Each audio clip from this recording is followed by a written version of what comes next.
Hey everyone, how's it going? My name is Nate the Great, and today I would like to have a discussion about Bowser's Fury. Specifically, I'd like to talk about how innovating and great I think the game is, and more importantly, how I want more games that are similar in nature to it. When Bowser's Fury was first announced back in September, we didn't really know what to expect.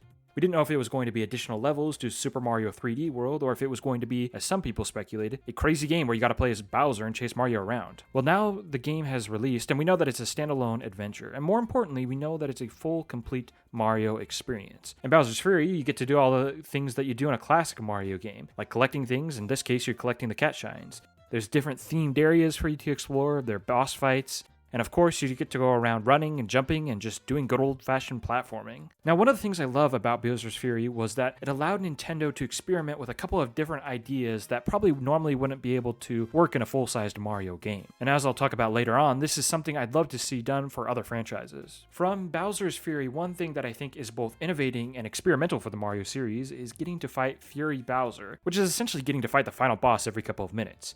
At any moment in the game, any part of the entire overworld can become the stage for a boss fight with Bowser. And in my opinion, this is just such a cool idea. And to just pause for a moment here, and let me just say, Bowser's design is absolutely sick. I mean, he looks totally ripped and he looks so deadly. Hey, and before you continue the video, make sure you hit that subscribe button. I'm trying to reach 100 subscribers. Now, I think that Nintendo executed on this idea of fighting Fury Bowser really well. The way how the stages morph when he comes out and how you have to lure him into certain areas to unlock them, I think is really innovating. Now, I think this idea worked so well because the game itself is short, and the feature doesn't really outstay its welcome. However, if this is a full-sized Mario game, fighting Bowser every few minutes would become a little bit tedious and repetitious. It wouldn't necessarily be as enjoyable, but it works in Bowser's Fury because it's a shorter game and it's more focused and condensed. Now, there are a couple of other cool ideas here in Bowser's Fury. For instance, one is turning into a giant Mario and getting to fight Fury Bowser. Or another one would be having Bowser Jr. follow you around as a companion. But one idea that I think would work well in future Mario games is the interconnected world. Now, it's not quite the open world that people thought it was going to be, but this is the first time in a Mario game where the world is completely interconnected.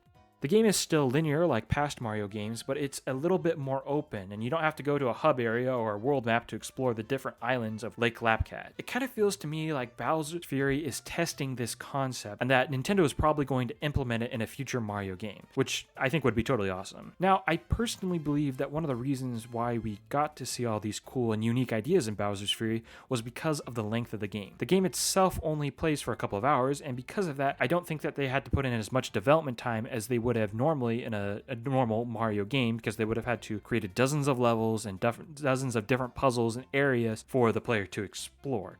Instead, this is more focused on these new ideas, and they've completed it enough so that it feels fleshed out and it feels like a full, complete package. Now, I'd love to see other games from other franchises with this shorter length so that Nintendo can experiment around with cool ideas like the one we see in Bowser's Fury.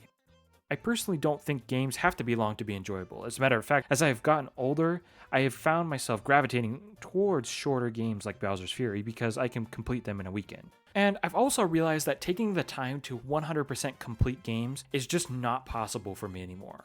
I'll start a game, try to finish it, and beat it, but by the time I get to that point, the next cool game is already out, and I want to play that. So 100% completing the game typically doesn't happen for me anymore. However, with Bowser's Fury, I was able to 100% complete the game in less than 10 hours, and it is just so satisfying. Not beating a game makes me not like it as much. So when I get the chance to 100% complete a game, like in Bowser's Fury, it's just awesome. So shorter games like this for me are good, and I know that there are a lot of indie games out there that are like this. One of the ones that I recently enjoyed and played through was A Short Hike last year. That game took me less than 3 hours to 100% complete, and it was awesome. But I'd really love to see Nintendo experiment around with this idea of shorter games a little bit more. Most of the games that they release are full-fledged, take 10 plus hours to 100% complete. So I can see a bunch of other franchises I love in this more condensed experimental format working really well. I almost feel like Bowser's Fury is Nintendo's way of introducing people to the idea of the shorter length adventures. I feel recently Nintendo hasn't been releasing as many games or publishing as many games as they did when, say, like the 3DS or the DS or even the Wii were just around. I'd love to see them go back to that type of release cycle, but maybe with these smaller, more focused games. I'm sure that they have a ton of cool ideas out there that they've been working on, and maybe they just haven't made them into games because they just wouldn't work, or they'd make the game tedious or something along those lines. However, if they follow a similar format to Bowser's Fury, they could really make these games super cool and awesome. Now, I think that there are a lot of franchises that could benefit from this shorter format of games. I'm looking at The Legend of Zelda first off, and I'd love to see a smaller Legend of Zelda game with just a handful of dungeons, and maybe it has some cool little gimmick like in A Link Between Worlds with merging onto the walls by becoming a painting. I think that would be a franchise that would work really well with that. And I also think they could experiment a little bit with the art style. I personally think that they could go to like a hand-drawn art style for The Legend of Zelda, or maybe do something similar to what they did with Link's Awakening again, where they do kind of the claymation toy-like aesthetic they had going on. Now, another franchise that I'd really love to see adapted into this shorter format would be the Metroid series. Sometimes for me, the Metroid games are just too long and I get lost in these giant overworld maps. And I think it'd be really cool if we got a more condensed Metroid game that had a smaller map. A couple of years ago, I played through a game called Gato Roboto, and that's a Metroidvania game. And it only takes like 4 hours to beat, but it's a full-on Metroidvania game. It's got everything there from the regular Metroid game, but just in this smaller format. So I think that if they were to do maybe something similar to that, but for the Metroid series, with a Metroid game, I think it'd work really well. And honestly, I think that this idea of shorter format games could work for so many different franchises. Like, for instance, I think this could work really well for like the Kirby games. I also think that it could work really well for new IPs that Nintendo wants to experiment around with. I mean, like ARMS, I think was a really good idea, but maybe they don't have to turn that into a full-fledged game. Maybe it can just be a shorter, smaller one where they play around with the idea to see if people like it or not. And I don't think that these smaller experimental games have to be fully focused or limited to just new gameplay. Maybe they could try new art styles like they did in The Legend of Zelda Link's Awakening.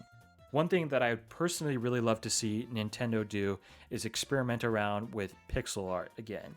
I can't remember the last time that they actually released a game that had pixel art in it, and I think it'd be so cool if they made a game that had this sprite-based pixel art. Bowser's Fury, I really think, shows that we can have new games that are small and experimental and kind of play around with these new concepts. And I'm honestly so happy that the game came out. It's so much fun. If you guys haven't had a chance to go play it yet, I highly recommend it. I mean, that and plus Super Mario 3D World honestly make for one of the best Mario packages of all time. So hey, it's the end of the video, and if you liked what you saw, please consider subscribing, and I'll see you guys in the next one. Bye-bye.